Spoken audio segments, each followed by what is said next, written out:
தமிழ்நாட்டின் கருவூலம் எப்படி திசை மாறி உருமாறி தேய்ந்து ஓய்ந்து கிடைக்கிறதுன்னு சொன்னாங்க. திசை மாறி உருமாறி தேய்ந்து ஓய்ந்துன்னு வசனம் மாதிரி ரைமிங்காக இல்லாமல் வளமான இலக்கியமாக இதே சபையில் பேசினவங்களோட திறமையான ஆட்சியில் நடந்த நிதி மேலாண்மையை பற்றி வெள்ளை அறிக்கையாக வெளியிட்டோம். வெள்ளை அறிக்கை வந்ததிலிருந்தே கண்ணை கட்டுதுங்க. அந்த காலத்தில் தான் பிள்ளையோ பிள்ளை தொல்லையோ தொல்லைன்னு சொன்னாங்க. அதே மாதிரி தாங்க அவங்க ஆட்சியாலையும் அவங்களாலையும் இன்னைக்கு தமிழ்நாட்டுக்கே தொல்லையோ தொல்லை. இப்படி ஒரு நிலைமையை உண்டாக்கி வச்சுட்டு இவங்க சொல்கிறாங்க நமக்கு ஆட்சி செய்ய தெரியாதுன்னு.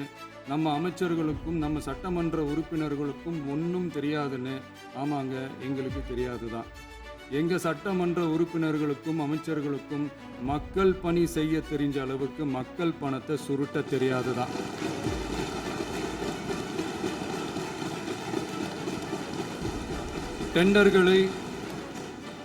டெண்டர்களை முறைப்படுத்த தெரிஞ்ச அளவுக்கு அதோட ரேட்டை உயர்த்தி ஊழல் செய்ய தெரியாது தான்.